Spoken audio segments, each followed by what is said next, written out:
Muy bien. Bienvenido, Rudy. Muchísimas gracias. Y No, gracias a bienvenidas y ustedes. bienvenidos a todas y a todos. Bien, entonces si quieren comenzamos.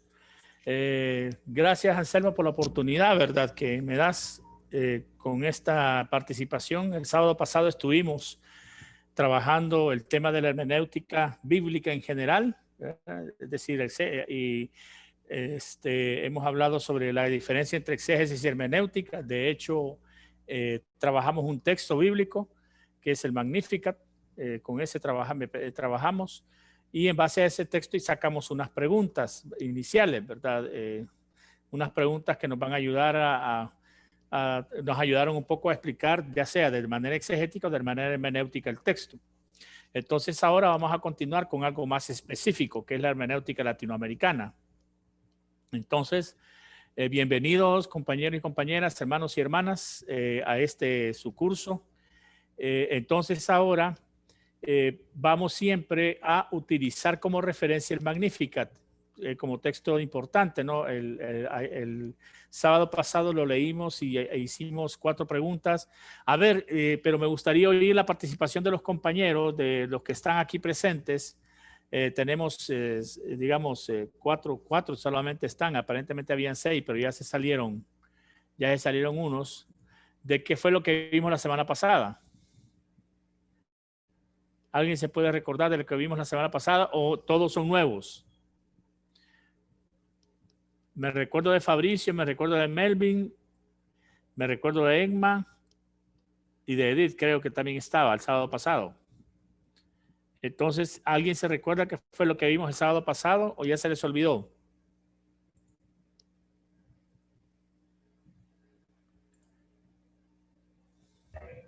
Sí, buenas tardes. Buenas tardes. Bueno, hablamos del método, bueno, de la hermenéutica que era como estudiarlo, era como el todo, ¿verdad? Para estudiar lo que es la Biblia, sí. La Biblia en sí. Y la exégesis, perdón, que es decir, así bien, la exégesis viene siendo como algo más específico, como utilizar ya un método histórico crítico y también lo que es el lenguaje, el idioma. Perfecto. La traducción original. Correcto, entonces, exacto. Sí, me quedo un poco corto con la hermenéutica, pero... Sí, pero es que la hermenéutica prácticamente es una herramienta más amplia que la exégesis, decíamos. La hermenéutica es algo mucho más amplio y dentro de la hermenéutica está la exégesis, que la exégesis tiene que ver, si ustedes vieron el material, dice que la exégesis es extraer el significado de un texto dado. Pero eso fundamentalmente se refiere simple y sencillamente a un estudio más científico del texto, un estudio más técnico del texto, tomando en cuenta una serie de herramientas que más o menos en el material que yo les mandé, ahí aparece. No sé si David les compartió el material, ¿verdad? Que yo les mandé, son dos artículos. Uno sobre hermenéutica y exégesis y otro era sobre hermenéutica latinoamericana o hermenéutica de la liberación, creo que se llama. De todas formas, espero que se lo haya compartido porque ese material es el que yo uso de base para estas presentaciones, para esta clase, para esta charla. Entonces, eso fue lo primero. Muy bien. Luego, el texto del Magnificat, decíamos, en el texto del Magnificat puede haber una interpretación hermenéutica y una interpretación exegética. Cuando hablamos de una interpretación exegética del Magnificat, decíamos que era recurrir al texto en base al pasado, es decir, analizar el tema del pasado y fundamentalmente tiene que ver con la intención del autor. A eso se refiere lo de la exégesis.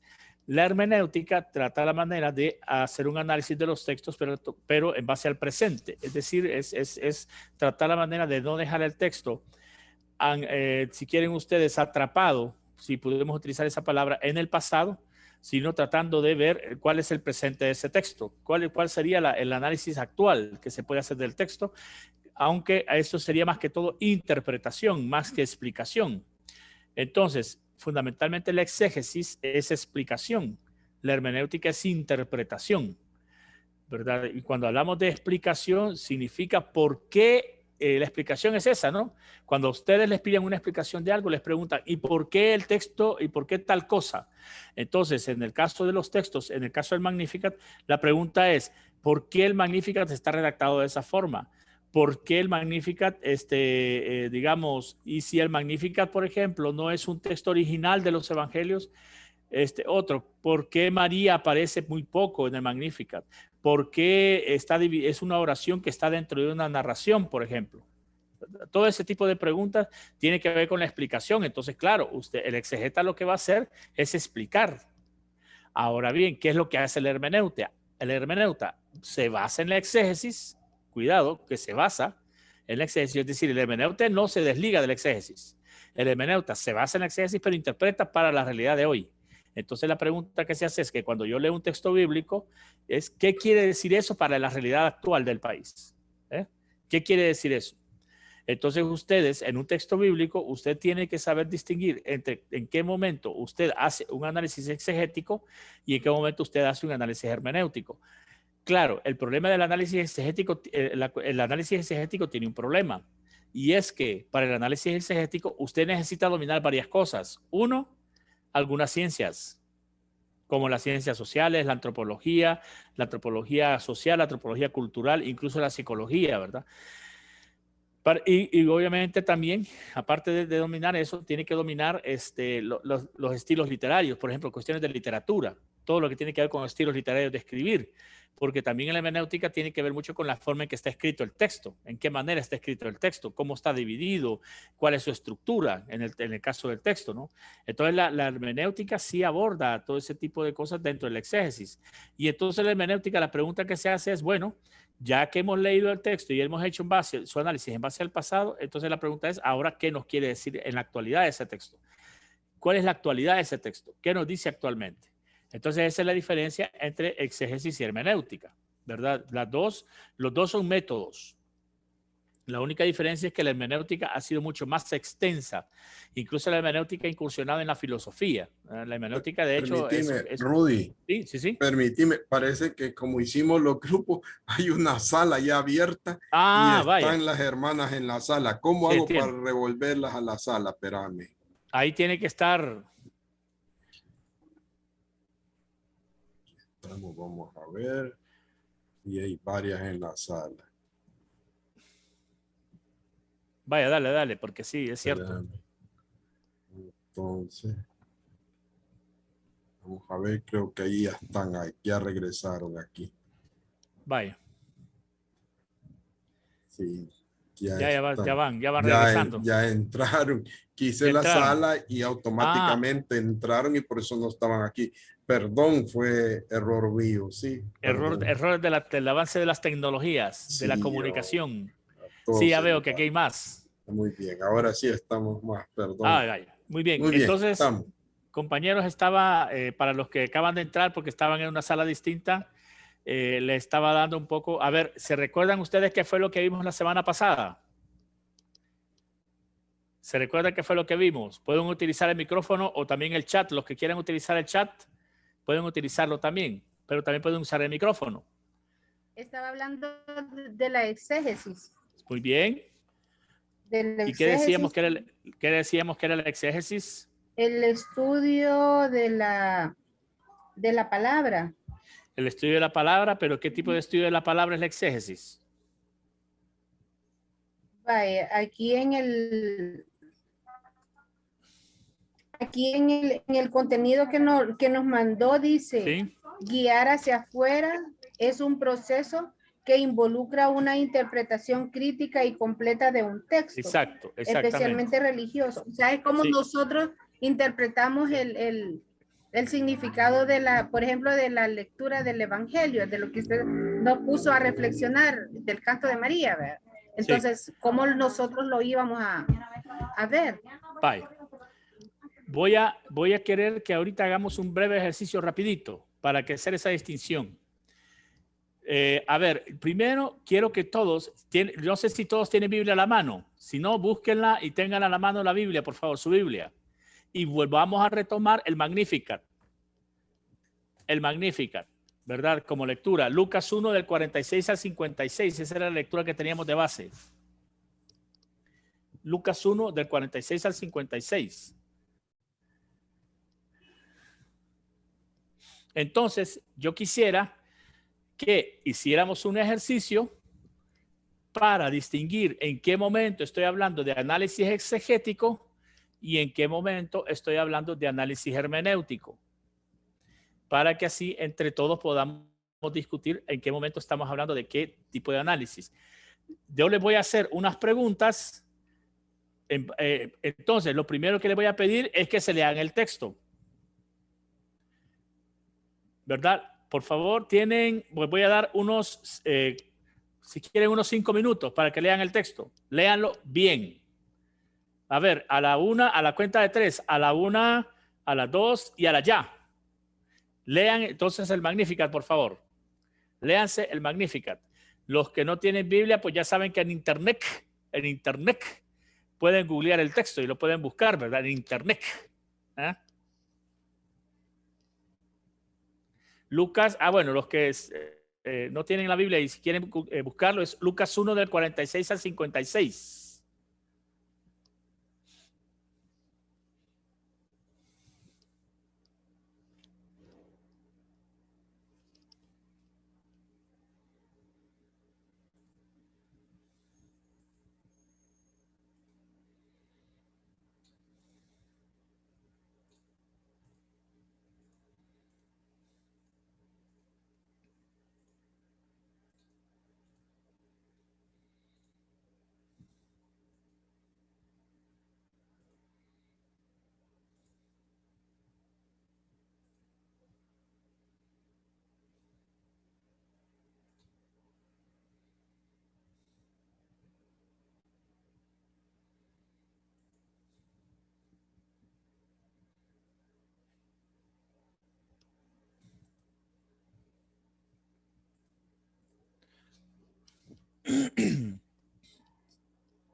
Para las hermanas y hermanos que acaban de ingresar, estamos leyendo el texto del Cántico de María del Evangelio de San Lucas, capítulo 1, versículos 46 al 56.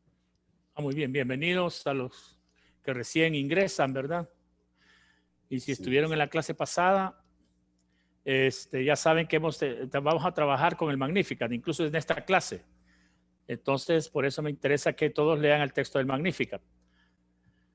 Y como ya pasaron los 5 minutos, solo les pido a los que acaban de ingresar que tengan listo el texto, nada más, ¿verdad?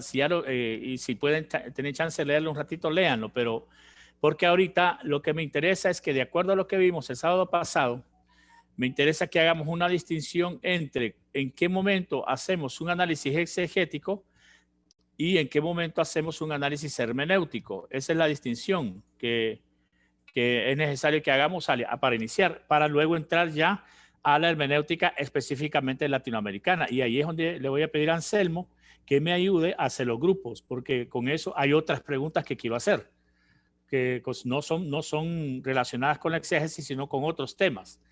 Entonces, vamos a ver. Ya leyeron todos el texto, ¿verdad? Supongo. Entonces no hay problema. Entonces, a ver, si les preguntara cuál es el estilo o el género literario en que se escribe el texto, ¿esa es una pregunta exegética o es una pregunta hermenéutica? A ver. Es una pregunta hermenéutica, Rubén. Dicen ahí que es una pregunta hermenéutica. Para mí es hermenéutica hasta el versículo 51. Pero aquí hago la aclaración. Vaya, pero aquí, ¿en qué sentido usted hace esa división, Isabel? Porque en la exégesis es la interpretación que yo le voy a dar al texto. Ajá. Y en el hermenéutico, en el hermenéutico es la interpretación que yo le voy a dar a la palabra. Correcto. Bye. ¿Alguien más? Recuérdense que la exégesis es estudiar los textos en base al pasado. Es estudiar el texto en base al pasado. Entonces, para eso es necesario recurrir a los estilos de escribir antiguos. Por lo tanto, si pregunto cuál es el género literario del texto, vuelvo a repetir, ¿es una pregunta hermenéutica o una pregunta exegética? Exegética. El método Fabricio. El método literario está buscando ir al pasado. Exacto. Eso es lo que me interesa que ustedes tengan claro. Las preguntas exegéticas siempre tiene que preguntar si esa pregunta, valga la redundancia, lo remite al pasado o lo remite al presente. ¿Estamos? Entonces, eso es lo que me interesa que ustedes distingan. Entonces, ya vieron que esta primera pregunta no es hermenéutica, sino específicamente es exegética. Cuando hablamos del género literario del texto, estamos hablando de recurrir al texto en base al pasado. Vaya, muy bien. Hago la siguiente pregunta. ¿Cuál es el tema central del texto? ¿Esa es una pregunta hermenéutica o es una pregunta exegética? Otra pregunta, ¿no? Entonces ya vimos que esta primera pregunta es... Hermenéutica. Hermenéutica. Sí. ¿Cuál es el tema central del texto? Muy bien. ¿Alguien diga que si es exegética o es hermenéutica? Es hermenéutica. ¿Por qué? Porque ahí le está dando la interpretación de lo que usted está leyendo. Porque ahí cuando en el 51 empieza y dice, despliega la fuerza de su brazo. Ya no se habla de María, sino que de Jesús. Dispersa a los soberbios de sus planes y derriba del trono a los poderosos y eleva a los humildes. O sea que ya nos está dando cómo es él. Ya, muy bien, podría ser. ¿Es una pregunta exegética o hermenéutica? Hermenéutica. Hermenéutica. ¿Por qué puede ser una pregunta hermenéutica? Buscar el tema central ya es buscar la interpretación de muy bien, texto, exacto, tal y como ustedes lo acaban de decir. Claro, esta puede ser una pregunta hermenéutica. más que exegética, porque ya cuando hablamos del tema central, claro, estamos queriendo recurrir a una interpretación, no a buscar un significado. Entonces está bien, esa sí es una pregunta específicamente hermenéutica. Muy bien. A ver, si yo les pregunto, la pregunta de la vez pasada, ¿de qué problemas sociales nos habla el texto? ¿Esa es una pregunta exegética o es una pregunta hermenéutica? A ver.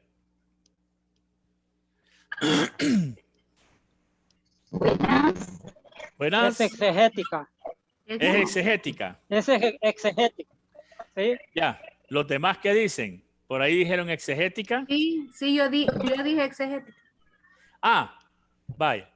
¿Alguien más? Recuérdense, la pregunta es, ustedes cuando vean esa, ¿perdón? ¿Perdón? Hermenéutica. Es hermenéutica. Ajá, es hermenéutica. ¿Y por qué hermenéutica? Porque estamos tratando de analizarlo en relación a la actualidad. Exacto, muy bien. Entonces la pregunta es hermenéutica más que exegética, porque aquí no estamos refiriéndonos al pasado. Recuerden que siempre tiene que ver el tema del pasado y el tema del presente. Y claro, ¿qué hubiera pasado si yo les hubiera puesto qué problemas sociales del siglo I habla el texto? ¿Qué problemas sociales del siglo I nos refiere el texto? Esa sería ya una pregunta hermenéutica o exegética. Exegética, definitivamente. Exactamente, porque entonces ahí sí tenemos que recurrir al contexto del judaísmo del siglo I en base al método histórico crítico para contestarnos esa pregunta. Mientras que si yo se la genero de esa forma, de qué problemas sociales nos habla el texto, ¿verdad? Entonces ahí sí ya nos estamos metiendo con una pregunta más actualizada, más referida al presente. Y le formulo una última para no cansarles tanto, para no ponerlos, digamos así, a pensar mucho, ¿verdad? Para que después pasemos al siguiente punto. Viene la otra pregunta. A ver, ¿en qué contexto histórico nació el texto? Ahorita ya saben que no me interesan las respuestas, ¿verdad? Ya vamos a ver si podemos dar respuestas rápidas a esas preguntas, pero ¿en qué contexto histórico creen ustedes que nació el texto? ¿Esa pregunta es exegética o es una pregunta hermenéutica? A ver, si nos preguntamos por el contexto histórico en que nació el texto, ¿esa pregunta es hermenéutica o es una pregunta exegética? Yo diría hermenéutica. Isabel dice hermenéutica. ¿Los demás? Es exegética. Edith Noemí dice que es exegética. Ajá. Yo también, exegética. Ah, Edith Ayala dice exegética. Muy bien. Sí. Muy bien. Exegética. ¿Los demás? Exegética. Exegética. Exegética. Ah, vaya. Ahora les pregunto, ¿por qué creen ustedes que esa pregunta es exegética? Yo le puedo contestar en base a lo que al escrito que usted nos mandó. ¿Sí? Dice, ¿Por qué hace referencia al pasado, Rudy? Exactamente. A ver, Isabel. Y DJ dijo, nos hace referencia al pasado. Yo dije hermenéutica, porque aquí donde dice la hermenéutica de la liberación es la teoría sistemática y crítica del movimiento de la lectura comunitaria de la Biblia. En el acto segundo de esta práctica, que es un acto primero, y la hermenéutica de la liberación, buscar la legitimidad. Porque aquí en esta parte del texto, en el 52, dice, derriba el trono de los poderosos y eleva a los humildes. Colma de bienes a los hambrientos. O sea, nos están mandando los problemas sociales y la forma como lo hacen. Por eso dije yo hermenéutica. Ah, no, pero el caso de los problemas sociales, sí. Pero la pregunta hoy es, ¿en qué contexto histórico nació el texto? Y cuando se habla del contexto histórico en el que nació el texto, la pregunta es, nos hace recurrir al pasado. Es decir, y por lo tanto, si tenemos que recurrir al pasado, ¿eso es algo hermenéutico o es algo exegético? ¿verdad? Y la respuesta que han dado ya 2 o 3 de ustedes es que es algo exegético más que hermenéutico. Entonces, siempre y cuando las preguntas nos obliguen a ir al pasado, entonces sí, definitivamente estamos haciendo un análisis exegético. Pero cuando las preguntas son a veces son muy generales o no especifican un periodo del pasado, entonces estamos hablando de interpretaciones hermenéuticas, ¿sí? Entonces eso para aclarar un poco, por ejemplo, por ponerles un caso. Otra pregunta hermenéutica. Vamos a ver cuál es el significado de María en el texto.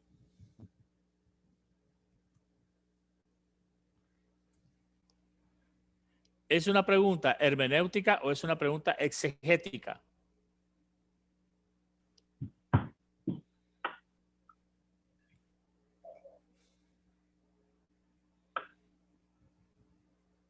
A ver. Yo no le entendí porque se cortó un poco y no le entendí, no le comprendí la pregunta. Vaya, la pregunta es, ¿cuál es el significado de María en el texto? ¿Hoy sí? Sería una respuesta hermenéutica. Sería una pregunta hermenéutica más que exegética. Porque hay que darle una interpretación. Correcto, excelente, claro. El significado de María en el texto es una pregunta más hermenéutica que exegética, porque claro, aquí ya estamos hablando de interpretaciones y claro, hay exegetas y grandes teólogos que han tratado de abordar el tema del significado de María, pero en este caso son significados que pueden incluso recurrir al presente. ¿Qué nos quiere decir María para el texto del Magnificat para hoy, por ejemplo? Esa es una pregunta hermenéutica, ¿verdad? ¿Qué nos quiere decir el Magnificat para la situación actual, por ejemplo? Entonces, todo eso tiene que ver con las preguntas. Entonces, si ustedes se dan cuenta, hemos hecho algunas distinciones, a breves, por supuesto, ¿verdad? No tenemos tiempo para seguir haciendo el ejercicio, pero vamos a ver. Entonces, la primera pregunta, ¿cuál es el género literario del texto? Es una pregunta exegética. ¿Por qué? Porque nos obliga a recurrir al pasado. ¿Cuál es el tema central del texto? Es más una pregunta hermenéutica. ¿De qué problemas sociales nos habla el texto? Es una pregunta hermenéutica. ¿En qué contexto histórico nació el texto? Es una pregunta exegética. Y por último, ¿cuál es el significado de María en el texto? Es una pregunta hermenéutica, más que exegética. Ahora, respondiendo exegéticamente a las preguntas, si usted se da cuenta, la primera, ¿cuál es el género literario del texto? ¿Se recuerdan ustedes que no me acuerdo si les pregunté, les hice una pregunta de cuál es el estilo de escribir? ¿Se recuerdan el sábado pasado? Sobre cuál es el estilo de escribir del texto. ¿Y qué dijimos? ¿En qué estilo está escrito el texto? ¿De qué manera está escrito el texto? Eso es el género literario. ¿De qué manera está escrito el texto? ¿A manera de qué? A ver, les pregunto rápido. Un cántico. Un cántico. ¿Perdón? Hablamos que era sobre un cántico, inclusive. Exacto. Que representaba también un poco de revolución. Sí, un cántico revolucionario, muy bien, pero ya lo revolucionario, ya no es un género, ya es una interpretación de ese género. ¿Ya? Porque hay unos que dicen que no, que es una oración, por ejemplo. Es un cántico, pero a manera de una oración triunfante ante Dios, ¿verdad? Entonces, repito, ahí ya le estamos dando apellidos al género original del cántico. Cuando ya le damos apellidos, ya estamos dando análisis hermenéuticos más exegéticos. Entonces, a ver, es un cántico. Dicen, entonces, si es un cántico, ¿qué género literario se puede determinar aquí? Es un género que se le llama lírico, se le llama poético. No me recuerdo si la vez pasada se lo dije, pero en la Biblia, ¿perdón? Sí, lo mencionaste, cántico poético. Vale. En la Biblia hay 7 géneros literarios que son, digamos, generales en toda la Biblia, ¿verdad? Hay 7 géneros literarios que son generales para todos los libros de la Biblia. Algunos están en libros enteros y otros están en grupos de libros. O sea, hay géneros que están en unidades mayores, les llaman los exegetas, ¿no? Entonces, Les digo rápidamente, se los escribo en el chat por si los quieren retomar. Hay 7 géneros. El primero es el que nos mencionaba María Isabel sobre Magnífica, que es el narrativo. Lo que pasa es que el narrativo se refiere a narrar hechos. Es como que yo les cuente una historia. Esa es la narración. Contar una historia. Esta historia puede ser verdadera o puede ser ficticia. Esta historia puede ser una cosa que me pasó, pero otras veces también yo puedo inventar las cosas y a veces exagerar un poco los datos, ¿no? Pues en la Biblia, ustedes se dan cuenta, a veces hay historias que son exageradas. Bueno, hay otro género que se llama el género sapiencial. El género sapiencial es un género de sabiduría, dar consejos, ¿verdad? Y es un género que es muy conocido también en el ámbito bíblico. Lo tienen muchos los libros sapienciales. El género narrativo lo tiene el Pentateuco, que nosotros le llamamos, lo tienen los evangelios que todos bueno, quizás los que se llaman sinópticos sobre todo, porque Juan tiene un estilo totalmente distinto. Entonces, digamos, estos géneros son muy particulares, ¿no? El sapiencial, por ejemplo, es un género muy, muy particular. Lo tiene libros como La Sabiduría, Eclesiastés, Eclesiástico, ¿verdad? Job. Todos ellos son de este estilo que se le conoce como sapiencial. De ahí hay otro estilo que se le conoce como el apocalíptico. Este estilo, otra cosa también que en el caso de los géneros literarios es que están en grupos de libros, están en libros enteros, pero también a veces hay 3 textos que son apocalípticos y no necesariamente son textos grandes, a veces son textos más pequeños. Por ejemplo, yo les pongo como ejemplo Marcos capítulo 13. Si usted se va así solo por explorar al capítulo 13 de Marcos, se va a dar cuenta que ahí se habla del fin del mundo, que el cielo se pondrá así, que habrán terremotos, que esto y lo otro. Bueno, pues ese es un estilo que se llama apocalíptico, cuando se empiezan a describir realidades o simbologías relacionadas con el desastre. Entonces, ese es otro estilo, el apocalíptico. Luego viene otro estilo que se le conoce como carta. El estilo carta es muy común, sobre todo en San Pablo, en común en San Pablo, donde obviamente todo es lo típico de toda carta, ¿no? Que tiene un remitente, que tiene un saludo inicial, que tiene el contenido y luego una despedida. Pues bueno, Pablo utiliza mucho ese estilo. Ese es otro estilo muy particular. Luego viene el estilo legal. Rudy, una pregunta. ¿Sí? O sea, así como entre estos escritos de las cartas,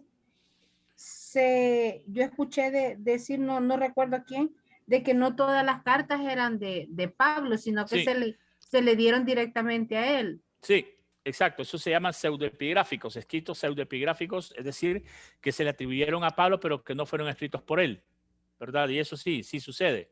En Pablo tenemos 6 cartas que no son de él, o sea, que no fueron escritas por él, sino por una escuela, por grupos de discípulos. Por ejemplo, una carta que no fue escrita por Pablo fue la carta a los Efesios. Otra carta que no escribió Pablo fue la carta a los Colosenses. Otra carta que no escribió Pablo fue en la primera y segunda de Timoteo, ¿verdad? También la carta de Tito. Son esas cartas no las escribió Pablo, sino probablemente una escuela, ¿sí? Entonces, vamos a ver, está el narrativo, está el sapiencial, está el apocalíptico, está el carta, está el legal, está el género que se llama profético, también el género que se llama profético, ¿verdad? Que ese es el 6º género y ese tiene que ver fundamentalmente con los profetas, ¿verdad? Con los profetas y por supuesto el género que nos hace falta, que es el del Magníficas, que es el género que se llama lírico, ¿verdad? Entonces, estos son los 7 géneros oficiales que tiene la Biblia. Para una exégesis es necesario que usted conozca que cuando le dicen, vaya, por ejemplo, le dicen, el libro de Job es narrativo. No, perdón, es sapiencial. Entonces usted tiene que saber cuáles son las características del género sapiencial, del género de sabiduría. Quizás les voy a mandar como material de apoyo algo sobre, yo tengo un pequeño escrito sobre los géneros literarios, para que lo tengan también, ¿verdad? Una cosa bastante breve, pero que les describe rápidamente todos estos géneros. Pero aparte de eso, hay dentro de los géneros subgéneros. Es decir, en la Biblia hay miles de maneras de escribir, bastantes maneras de escribir. Es decir, no solo son 7, sino hay varias. Entonces, pero por eso hay géneros, estos géneros que son muy, valga la redundancia, generales, pero también hay géneros más específicos, géneros más específicos. Entonces, estos géneros que les he dado aquí son los 7, digamos, que están con mucha frecuencia en los escritos bíblicos. El narrativo, el sapiencial, el apocalíptico, la carta, el legal y el profético. Y obviamente, por último, el género lírico, que es la poesía, ¿no? La poesía, que pueden haber distintos tipos de poesía. Por ejemplo, ahí ustedes hablaban del himno y el cántico. También está, también, por ejemplo, están los cantos triunfantes para un rey, para la entronización de un rey. Luego están los cantos del justo perseguido, ¿verdad? Que son himnos del justo perseguido, que son otro estilo de himnos y así. Es decir, esos poemas tienen diferentes contextos. Bueno, entonces eso para hacer ver esta cuestión, esta distinción entre qué es algo hermenéutico y qué es algo exegético. Ahora, no sé si hasta aquí, perdón, tienen alguna pregunta que hacer, alguna intervención que hacer. ¿Quedó claro esta diferencia? Compañeros, ¿quedó clara esta diferencia? Una pregunta. ¿Sí? ¿Alguien tiene una pregunta por ahí, oigo? Una pregunta. ¿Sí? En el legal, ¿qué ejemplo nos podría dar? Ah, muy buena pregunta, porque de eso no les dije nada. El legal es todo lo que tiene que ver con no jurarás el nombre de Dios en vano, santificarás las fiestas, amas al Señor tu Dios con todo tu corazón. ¿A qué se refiere eso? A los mandamientos. Por los mandamientos. ¿Los mandamientos qué son? ¿Los mandamientos qué son? Son, ¿cómo se llama? ¿Perdón? Son reglas. Reglas, son leyes, son reglas, son leyes para convivir en comunidad, para convivir armoniosamente en comunidad. Entonces, esos son ejemplos de textos legales. Gracias porque es cierto, de eso no les puse ningún ejemplo. Y el mayor texto legal por excelencia que aparece en el Antiguo Testamento es nada más y nada menos que el libro del Levítico. El libro del Levítico es el que tiene más ese estilo legal. De ahí ya se van a dar cuenta que, por ejemplo, en Éxodo a veces ahí encontramos textos legales. Jesús en los evangelios, cuando discute con los fariseos, de repente discute algunas cuestiones legales. Por ejemplo, dice, habrán oído ustedes que se dijo, ojo por ojo, diente por diente, pero yo les digo, habrán oído que ustedes dicen que a una mujer hay que repudiarla, etcétera, etcétera, pero yo les digo. Entonces Jesús a veces también, cuando tiene debates con los fariseos, a veces tiene textos de carácter legal. También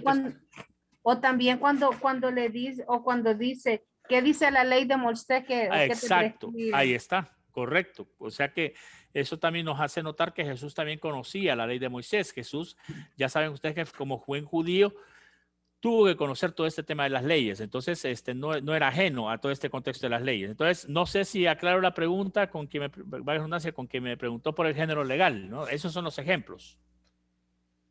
¿Verdad? Sí, gracias. Muy bien. Entonces ahora pasamos a otro punto. Entonces, ahora quisiera que, Anselmo, si estás ahí, que en grupos, organicemos grupos, ya que veo que hay más ahora. Aquí veo más. Veo y tenemos 12. El problema 12. Es, Rudy, que cuando se van a grupos se deja de grabar. Ese va a ser el problema, que cuando entra a grupo ya no se puede grabar. Ya no se puede grabar. Ajá. Vaya, entonces si queremos hagamos lo siguiente.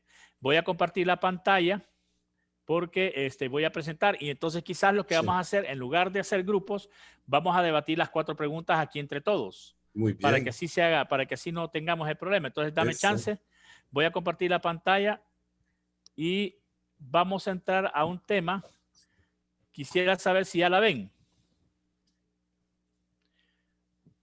Quisiera saber si ya lo ven. Sí, sí, ya. Ya se logra ver, ya ¿verdad? Está, sí, sí. Sí, ya. Vaya, perfecto. Ya la vemos. Ahí está. Vamos a ver, espérense que aquí está. Ahora bien, ustedes ya leyeron el Magnificat, ¿no? Ustedes ya leyeron el Magnificat. Entonces viene la pregunta. Me gustaría que entre todos viéramos estos 4 puntos. ¿Ustedes creen que el texto del Magnificat tiene relación con la pobreza, la mujer, la cultura y la realidad del país? Estas preguntas ya no son preguntas exegéticas, son estrictamente hermenéuticas. ¿Por qué? Porque quieren buscar la manera de actualizar el texto, ¿verdad? Entonces, si quieren pensar, les voy a dar unos minutitos, y mientras tanto yo voy a hablar Y alguien si quiere empezar a escribir algunas cosas, ¿verdad? Sobre el texto, las puede escribir. Y yo les voy a hablar de algunas pautas, perdón, uno está esperando sonido, de algunas pautas exegéticas del Magnificat, para que así tengan también alguna información. De todas maneras, como la clase se está grabando, ¿verdad? Ahí las van a ver, pero ¿cuáles son algunas pautas exegéticas que hay que decir del Magnificat? La primera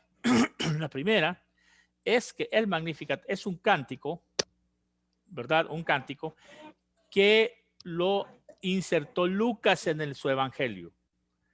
Es decir, ese cántico probablemente no es original de Lucas, probablemente lo insertó en su evangelio. ¿Por qué?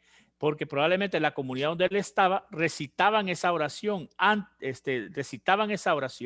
y entonces Lucas vino, agarró esa oración y adivinen, se la adaptó a Isabel y a María.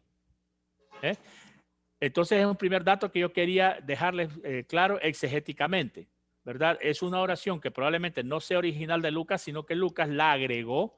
Las comunidades probablemente ya la rezaban, pero Lucas vino y la escribió y entonces la puso como parte del evangelio. Entonces esa sería una primera pauta exegética que quería darles. La segunda, y esta no sé si les va a extrañar, pero se los tengo, me parece que sí es un dato que quiero que conozcan. El tema de María en Lucas es un añadido. Es decir, añadido se refiere a que había una oración, valga la redundancia, original, en la que no aparecía la Virgen María, Y parece ser que algunos redactores del Evangelio de Lucas le agregaron después los datos referidos a María, ¿verdad? Entonces eso también. Y hay otro, y ese sería el segundo, ¿no? El segundo detalle exegético. El tercer detalle exegético es que hay un desplazamiento. El desplazamiento es un poco por lo que más o menos Isabel algo insinuó, ese desplazamiento. ¿Verdad? Y es el siguiente. Da la impresión que en algún momento es Isabel a la que va dirigido el cántico y da la impresión que en otro momento es a María que se dirige el cántico. Entonces parece que aquí hay un problema de que no se sabe exactamente a quién va dirigido el cántico o quién es la que hace el cántico, si es María o si es Isabel, ¿verdad? Entonces eso también es un problema que se genera a partir de ese texto. Los exegetas responden que hay esa doble intencionalidad, ¿no? Que es típico de Lucas. Y esa es la otra pauta exegética que les quería dar. Lucas está haciendo lo mismo que hizo con Jesús y con Juan Bautista. Recuérdense que el contexto en que nace el Magnificat es el nacimiento de Juan Bautista. ¿Sí? Es el nacimiento de Juan Bautista. A raíz de ese nacimiento y como también paralelamente viene el nacimiento de Jesús, ¿verdad? Lucas hace casi un paralelo entre María e Isabel, la mamá del Bautista y la mamá de Jesús. Entonces hace un paralelo, se le llama eso, paralelo de personajes, ¿sí? Es la mamá del Bautista y la mamá de Jesús. Entonces a Lucas le gusta hacer mucho ese tipo de relaciones, poner a los personajes a nivel en paralelo se le llama. Es decir, que coinciden en algunas cosas, pero de repente, ¡pum!, se separan. A ese recurso Lucas le llama paralelismo de personajes. Se le llama paralelismo de personajes. Entonces parece que en el Magnificat también, hay un paralelismo de personajes. Y el personaje sería Isabel, ¿verdad? Y María, en este caso, la mamá de Jesús y la mamá del Bautista. Entonces el cántico también hace ese paralelismo en este texto. Estamos, no sé si queda claro esta otra pauta. ¿Para todos? Como usted menciona de que ese cántico ya existía, puede ser que nosotros lo podamos ver intercalado entre los cantos. Por ejemplo, en el 48, por ejemplo, donde ¿sí? Dice, porque se ha fijado en la humildad de su esclava. Y la otra parte, se podría decir que ese es de Isabel, y el segundo, en adelante me meterán todas las generaciones. Por eso está hablando usted del paralelismo. ¿Cómo es la palabra? Paralelismo. Paralelismo. ¿Verdad? Exacto, sí, es que es una característica muy típica de Lucas, poner a los personajes en paralelo. Muy bien. Entonces, esas 4 pautas les quería dar, porque si les doy más, el tiempo nos va a comer y no vamos a hablar. No sé si tienen alguna pregunta que hacer con esas pautas hermenéuticas, exegéticas, perdón, que les he dado. Solo, Rudy, con la pauta número 2 que tú hacías referencia, me quedó un poco de dudas. A ver. No sé si me lo puedes volver a repetir. Con la pauta 2 que tú mencionaste. A ver, ¿cuál era la pauta 2 que ya se me olvidaron? Hacía referencia de que la imposición de María en el texto, como que no está sobre, pero no logré tratar la idea. El tema de María en el texto tiene que ver con que probablemente es una intención estrictamente lucana a poner los personajes en paralelo, y parece ser que los textos relacionados a María en el Magnificat son añadidos, o sea, se añadieron posteriormente. El cántico original parece que solo era de Isabel, y vino un redactor y como queriendo tratar la manera de hacer el estilo de Lucas, a poner personajes en paralelo, entonces añadió algunos versículos sobre María. Hay una duda, Rudy, también sí. Dice, el Magnificat tiene parte del cántico de Ana en el libro de Samuel. Sí, correcto. Es que de hecho, la base de este texto es el cántico de Ana, Samuel 2 del 1 al 11. Claro que sí. Esa es una referencia del Antiguo Testamento. Exactamente. Esa es otra pauta exegética, ¿verdad? Y esa pauta se le llama, referencias, textos de referencia. Para aquellos que quieren conocer a esa pauta exegética, creo que en el material que les di, les hablé como de 7 pasos para hacer una exégesis. Y dentro de esas creo que les ponía las referencias. Las referencias me refiero a otros textos que hagan referencia a esto. Y en el caso del Magnificat nos refiere a un cántico del Antiguo Testamento que es el cántico de Ana. Sin embargo, ya saben ustedes que lo que hace Lucas es agarrar ese cántico antiguo y modificarlo de acuerdo a los destinatarios que Lucas se va a dirigir, ¿verdad? Y por eso, y luego, aparte de eso, trata la manera de que los personajes estén en paralelo, ¿verdad? Porque eso es una intención estrictamente de Lucas. Muy bien, gracias por la pregunta. A ver, ¿otra duda? ¿Otra duda que tengan sobre las pautas exegéticas que he dado, que son pautas quizás que probablemente ya las tenían o no las tienen, no los tenían, o ya más o menos habían oído el chambre, no lo sé, ¿verdad? Ya ustedes me dicen. Bien, ahora veamos estas 4 preguntas. Ya que les di esas pautas exegéticas, ahora veamos estas pautas hermenéuticas. ¿Qué relación tiene el Magnificat con? A ver, ¿creen ustedes que este texto tiene relación con la pobreza? Sí, Rudy. ¿Cómo? ¿Cómo lo encuentran? A ver, díganme. ¿Cómo lo encuentran? Busquen ahí. Lo que tienen que hacer cuando se responda a eso es buscar ya sea un texto dentro del Magnificat que ustedes creen que ustedes creen que haga referencia a ese tema. No necesariamente tiene que aparecer la palabra pobreza, ¿verdad? Sino algo relacionado con la pobrra. En el versículo 53. Versículo 53. ¿Y qué dice ahí? Colma de bienes a los hambrientos y despide vacíos a los ricos. Exacto, muy bien. Excelente. ¿Qué más? ¿Qué otras palabras quieren ustedes que hagan referencia a la pobreza? El 52. El 52, dicen. A ver, léanos el versículo 52. Derriba del trono a los poderosos y eleva a los humildes. Ah, ya. Otra vez, ¿verdad? Correcto. A ver, otro más por ahí. Otro más, busquen ahí, eso me gusta. En el 55 también. En el 55 también. 54. En el 54. Ajá. Socorre a Israel, su siervo, recordando la lealtad. Quizás porque se está refiriendo en la palabra lealtad a los humildes. Sí, más o menos. Solo que aquí más que todo tiene que ver la fidelidad, sobre todo. ¿Verdad? Entonces ya ese es otro tema. Vaya, muy bien. Ya vimos que en la pobreza, en el tema de la pobreza, sí hay varios textos. Ahora viene el inciso B, el tema de la mujer.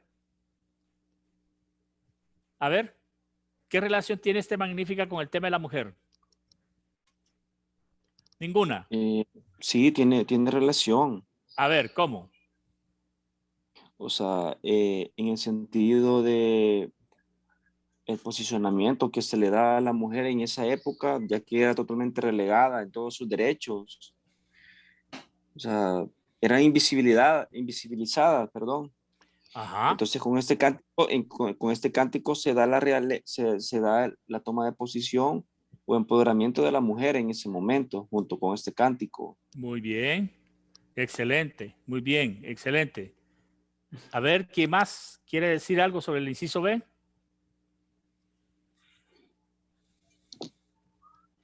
A ver. Inclusive en el... Solo para hacerle concordancia con lo que dice Rudy, en la mujer todavía en ese momento todavía la mujer no era tomada en cuenta. Muy bien. Pero desde el momento que elige a Isabel y a María para la procreación del Salvador y el que le va a abrir el camino, por eso se refiere a la parte de la mujer ahí. Muy bien, excelente. Y ya la llenamos en los espacios donde habla su espíritu, la humillación, el poderoso y la misericordia. Serían como que las palabras claves para unir a la mujer.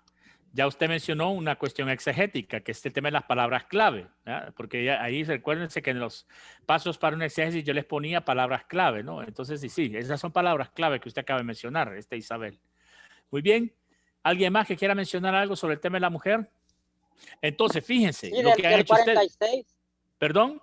Del 46 al 49, lo que está haciendo es dándole la dignidad a la mujer, el puesto que merece la mujer en la sociedad. ¿Por qué lo dice que le está en esos textos del 46 al 49 le está dando la dignidad a la mujer? ¿Por qué? Porque la está tomando en cuenta en su proyecto, en sus planes de salvación para el mundo. A ver, leamos esos versículos del 46 al 49. ¿Alguien que lo lea? ¿Usted si quiere leerlos o no sé quién los quiere leer? Leo. Sí, está bien, Isabel. Proclama mi alma la grandeza del Señor. Ajá. Y mi espíritu se alegra en Dios mi Salvador, porque se fijó en su humilde esclava. Y desde ahora toda la generación me llamarán felices. El Muy poderoso bien. Ha hecho grandes cosas por mí. Correcto, ¿verdad? Su nombre es santo y todo lo demás. Bien. ¿Qué características se encuentran ustedes ahí en ese cántico que nos hagan ver que en realidad se está hablando de la mujer? Ya más o menos algunos mencionaban que a veces en la actualidad se pierde la dignidad de la mujer y que ya con este cántico se quiere reivindicar, pero ¿cómo se está queriendo demostrar en el texto que se reivindica la dignidad de la mujer? Pues yo diría también en el versículo cuando dice de arriba del trono a los poderosos. En ese momento los poderosos eran los hombres, las mujeres no tenían ningún tipo de poder. Sí, excelente, muy bien, muy buena. Solo que aquí tocamos más un tema social y político, más social y político.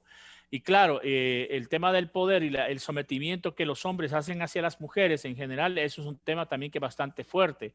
Aunque aquí sí se lo digo, si metemos el tema del sometimiento, hay una palabra que nos puede hacer referencia al sometimiento y es nada más y nada menos que la palabra esclava, ¿verdad? Porque la palabra esclava es la que está haciendo referencia a ese sometimiento de la mujer. Sin embargo, bien interesante como lo dice el texto, ¿no? Porque ha visto la humillación de su esclava.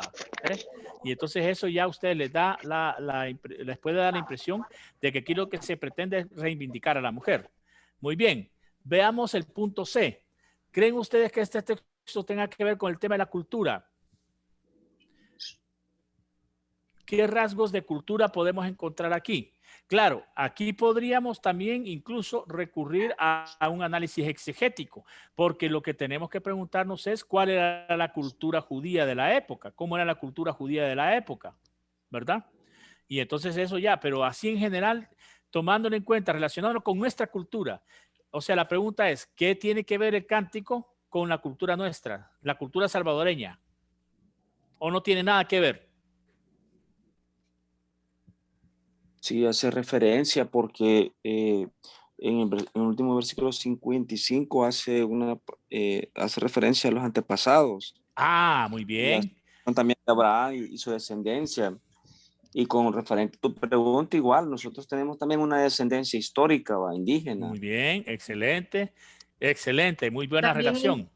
También en el versículo 50, ¿sí? Donde dice, se extiende de generación en generación. Ahí está, muy bien. Se extiende de generación en generación, correcto. Eso tiene que ver mucho con las tradiciones culturales, claro. Con compartir las tradiciones, y esa es una característica muy cultural.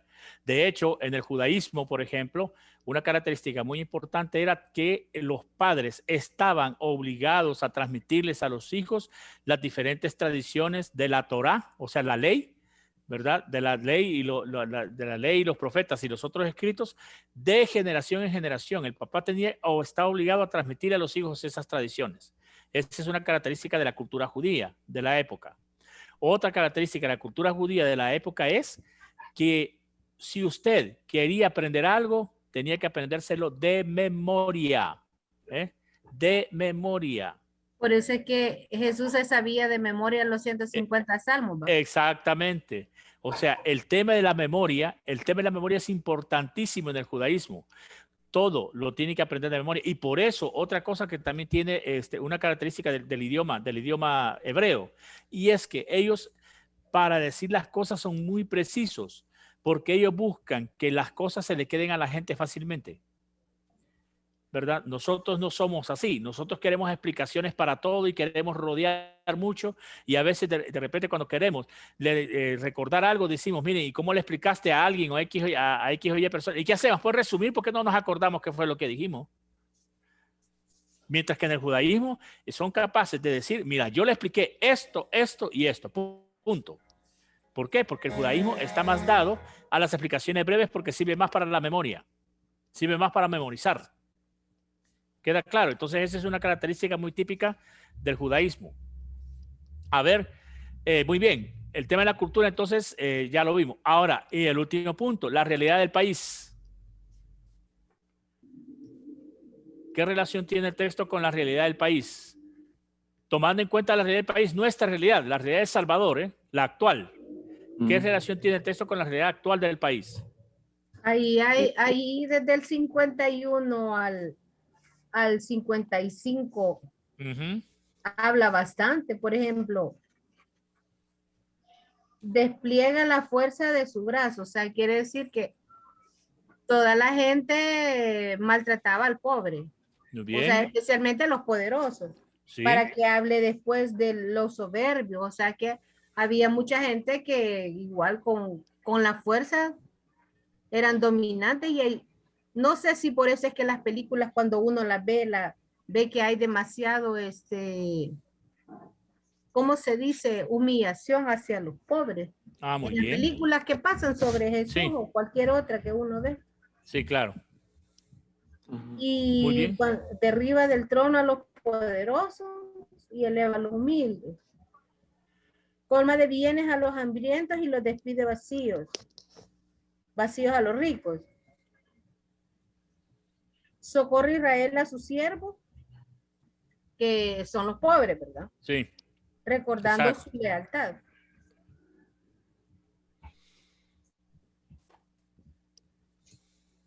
Muy bien. Entonces, a ver, primero, yo supongo que ustedes saben, por ejemplo, tomando en cuenta la realidad del país, estamos en periodo de pandemia. Ya más o menos estamos en una fase que ya la cosa como que se está aparentemente tranquilizando. Sin embargo, ya saben ustedes que se habla de que hay rebrote. Parece ser que hay rebrote en algunos departamentos del país de coronavirus. Entonces, incluso hablan de una nueva cepa que se está generando, y sobre todo en los jóvenes. Primer detalle. Segundo detalle, estamos en un gobierno de nuevas ideas. Tercera problema de la realidad del país, y es que los mismos de siempre no quieren dar su brazo a torcer, ¿verdad? Arena, el Frente, entonces luego otra cosa es el tema de la corrupción, otra cosa es que han metido preso a Mason, otra cosa es ¿verdad? Mauricio Funes, que todavía están ahí en la idea de que lo quieren linchar, ¿verdad? Para ver cómo lo meten preso, etcétera. Es decir, exacto, el tema de Chalchuapa. Todos esos temas. Hay algunos de esos temas que hemos hablado que tiene relación con este texto?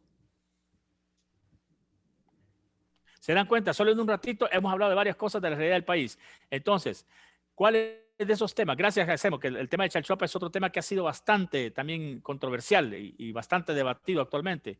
Y entonces, ¿creen ustedes que eso tiene relación con la realidad del país? Todo eso que hemos mencionado. O sea, el Magnificat. Todos esos acontecimientos de la realidad del país, ¿tienen relación con el Magnificat o no?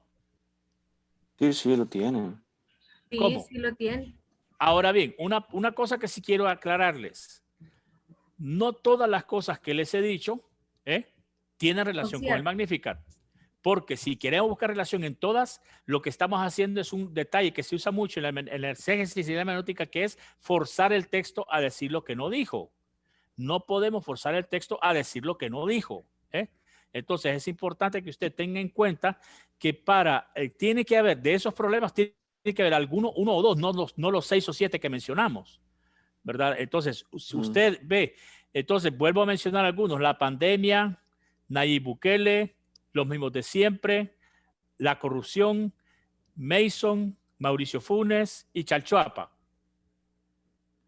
¿Alguno de estos problemas que hemos mencionado tiene relación con el Magnificat? Pues tenemos poderosos, soberbios que tienen sus planes, tenemos hambrientos, tenemos ricos. Todos estos los menciona el Magnificat. Muy bien, excelente. Y puede estar en el tema del poder. Exacto, muy bien. ¿La corrupción no creen ustedes que también está relacionada con el Magnificat? Sí, en la concentración de poder, como lo dijo Fabricio. Exacto, en la concentración de poder, muy bien. ¿En qué otro tema? Como ¿Algún otro tema? ¿Cómo? O sea, como actualmente está sucediendo con el gobierno actual, o sea, sí, la concentración de poder en unas solas manos. Exacto. Exacto. Y lo que se viene a futuro va por la misma consecuencia. Muy bien. En los planes, los soberbios y sus planes. En la pandemia fue bien estructurado varias cosas que sucedieron, corrupción. A ver, ¿y el tema del Bitcoin tiene que ver con el Magnificat, sí o no? El tema del Bitcoin tiene que ver con el Magnificat, sí o no. Si lo queremos ver en el versículo 53. ¿O quiero ver? Sí, sí, tiene relación en el sentido de imposición, de no hacer consulta generalizada con todos los sectores, sino que una imposición de una sola persona, se va a hacer esto y punto. Y aunque muchos, tanto en el país como fuera, estén haciendo recomendaciones o referencias de que pueden representar peligros, pero no importa, no interesa, o sea, se va a hacer y punto. Claro, entonces.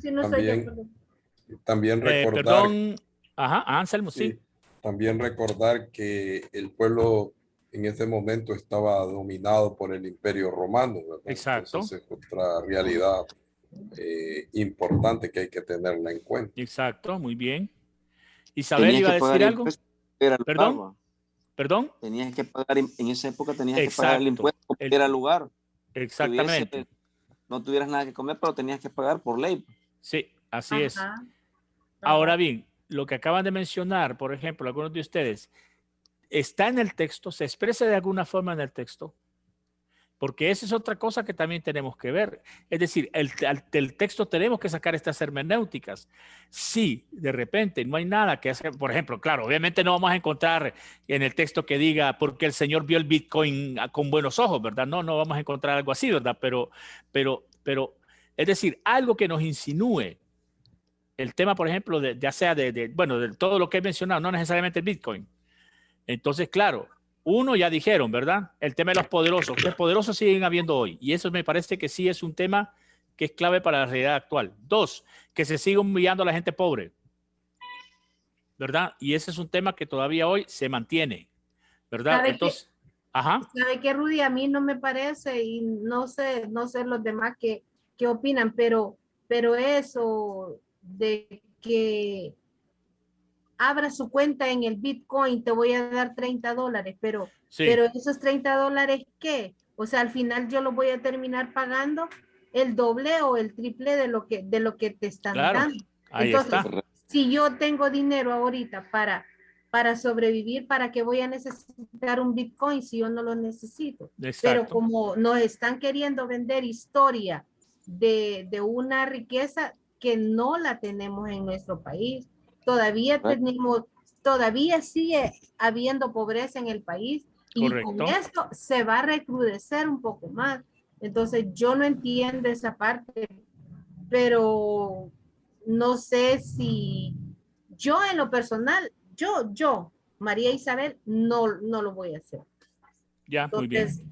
Entonces, una vez voy a tener un teléfono inteligente y después ya no lo voy a tener, pero ya me voy a ver obligada a pagar un, qué sé yo, un impuesto solo por el uso de tener esa. Exacto, sí, ese es el otro problema que hay detrás, correcto.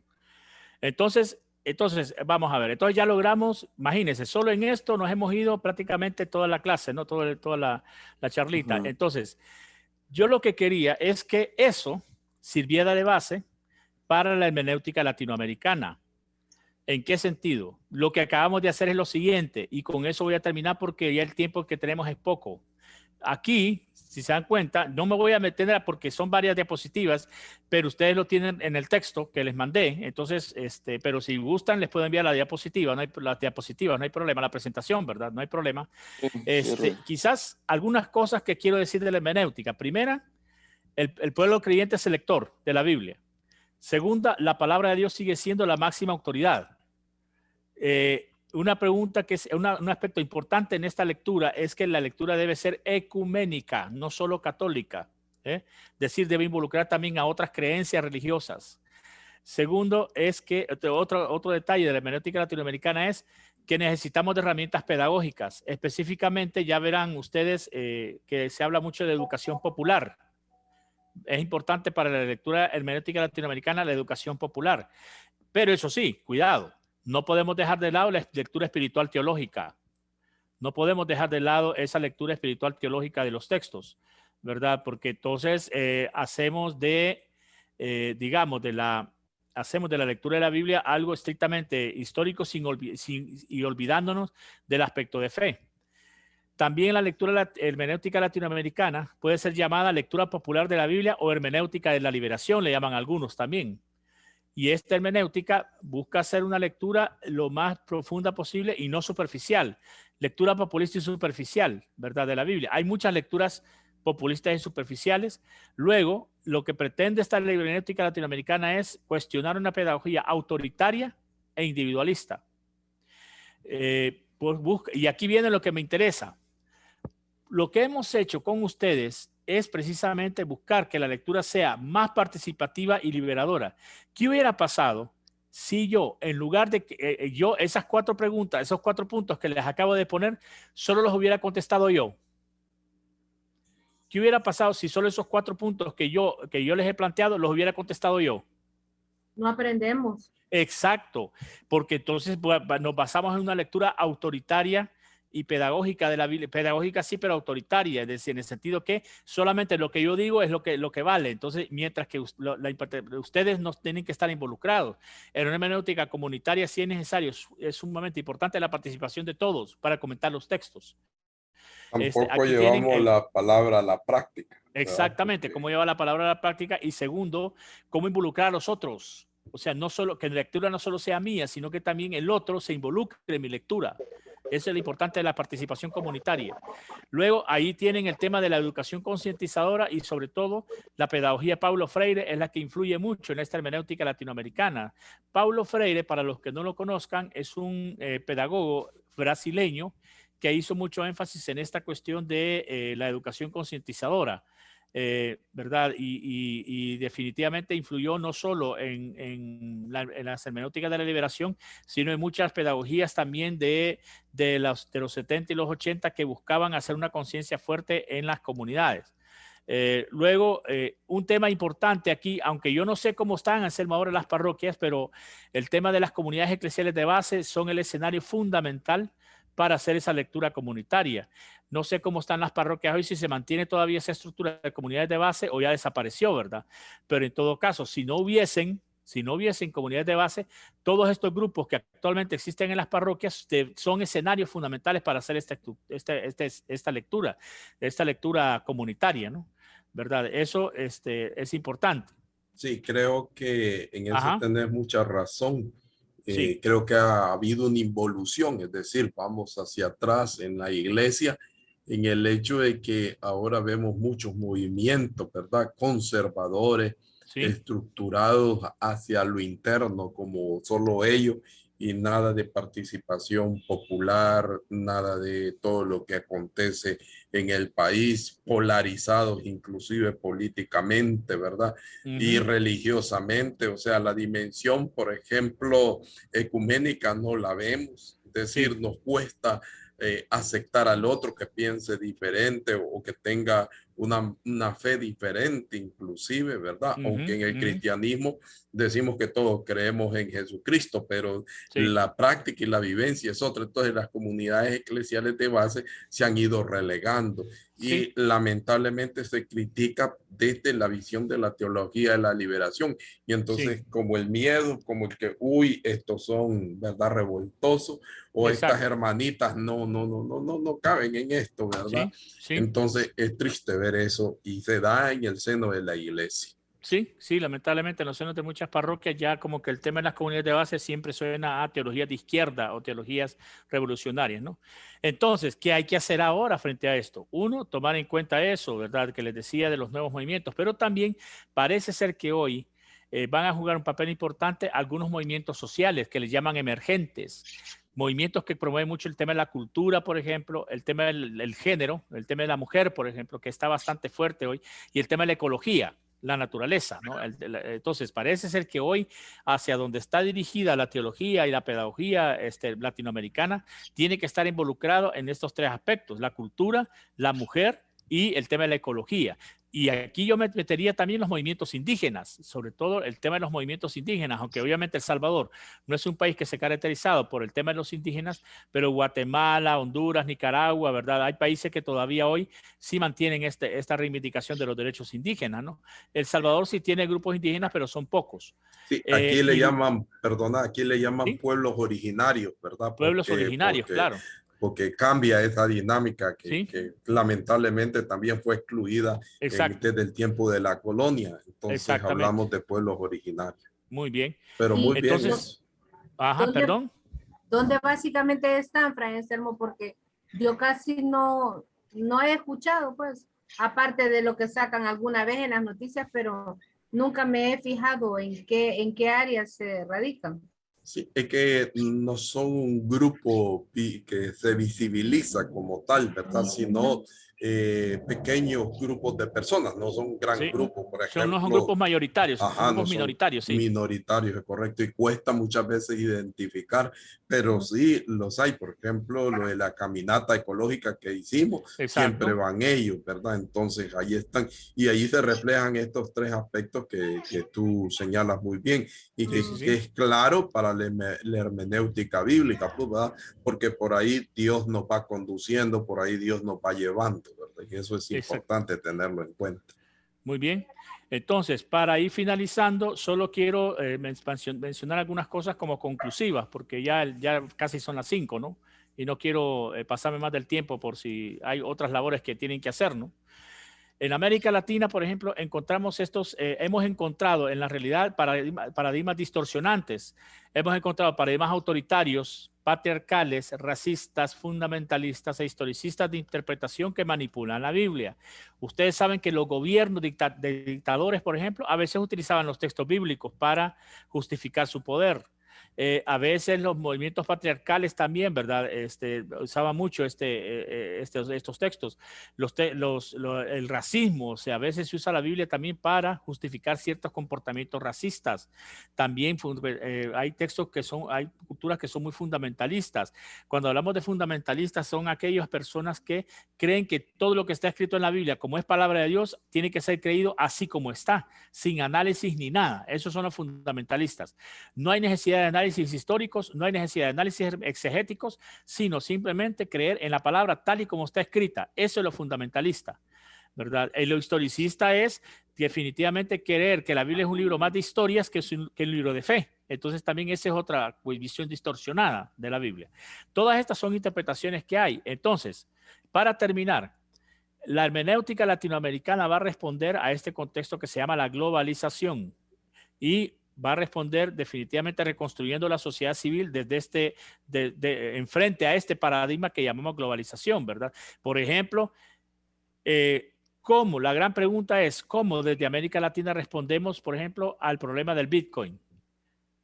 ¿Cómo desde América Latina respondemos al problema de economías que son más impositivas que propositivas, ¿no? Entonces, ese tipo de preguntas son las que hay que hacer para una hermenéutica latinoamericana, ¿verdad? Entonces, eso serían algunas características. Yo quería solamente, permítame, voy a terminar. Vamos a ver dónde está lo de los niveles. Aquí está. Termino hablando de los 3 niveles que hay de la lectura comunitaria. La lectura comunitaria tiene 3 niveles. Hay un nivel masivo que se hace en base a textos claves transmitidos oralmente, más o menos como lo que hicimos con el Magnificat, ¿verdad? Que leímos el texto, obviamente lo transmitimos oralmente, pero miren qué interesante. A veces algunos textos pueden hacer, si ustedes incluso van a trabajar algún texto bíblico, ustedes pueden utilizar pinturas, pueden utilizar dibujos, pueden utilizar símbolos, canciones, incluso narraciones, obviamente que se relacionen con el texto bíblico, ¿eh? Eso es importante. Luego, el nivel de las comunidades, bueno, aquí de eclesiales de base, ¿verdad? Pero aquí se hace en el texto mismo, en forma continua y sistemática. Y el tercer nivel que ya, obviamente, después de hacer un trabajo simbólico, un trabajo más en base al texto, es necesario definitivamente el nivel profesional y este ya no nos toca a nosotros los laicos, sino más que todo a los especialistas en la Biblia a que traten la manera de llegar a una interpretación mucho más sistemática, porque la hermenéutica también lo que pretende es hacer una interpretación más sistemática y entonces la hermenéutica latinoamericana pretende ser sistemática, ¿verdad? No es una cosa solamente de comentar un texto y ya, ¿verdad? Miren qué interesante. Y la última frase que quiero decir, porque esta sí me llamó la atención y ahí lo tienen ustedes en el artículo que les mandé de Pablo Richard. Dice, la comunidad interpreta la Biblia, pero la Biblia interpreta a la comunidad. ¿Y cómo la interpreta la Biblia a la comunidad? Pues la discierne, la corrige, la educa, la fortalece, la hace madurar. Y yo creo que este es el desafío fundamental para una hermenéutica latinoamericana de la Biblia, ¿verdad? Entonces creo que por mí esto sería todo. No sé si tienen alguna pregunta o aclaración que hacer, compañeros, o comentario que tengan sobre esto que hemos hablado. Nos hace falta más tiempo para comentar. Sí. Entiendo. Pero ¿tienen algo que aportar ahorita? Muchas gracias. Estuvo muy interesante la sesión de hoy y nos ha ayudado muchísimo a aclarar muchas dudas. Voy a dejar de presentar. Y hacer un más exhaustivo, más amplio. Sí, así es. Muy bien. ¿Qué más? Si yo les preguntara a qué conclusión podrían llegar con todo esto, ¿a qué conclusión llegarían? Que ahora ya. ¿Que ahora? Dale, que nos... Sí, a ver. Perdón, Mari.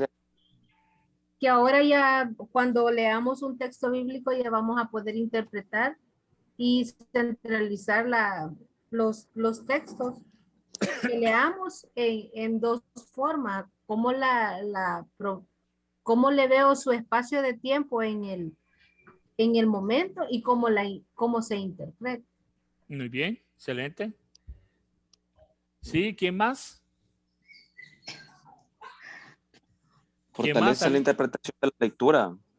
Sí. Nos ayuda a fortalecer aún mayor la reflexión, interpretación de la lectura. Ah, ya, perfecto, muy bien. ¿Qué más? ¿Alguien más quisiera aportar algo?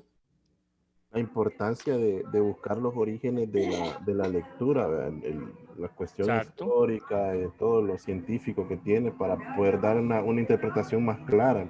Sí, muy bien, excelente. Yo pienso que como que nos va haciendo que tengamos más interés o fijarnos más pues en cómo reflexionarlo tanto en lo pasado como en lo actual. Exactamente, ¿verdad? eso es clave, ¿verdad? Para mí, para una hermenéutica, exacto. Sí. ¿Alguien más? Bien. También Sí, sí, sobre sí.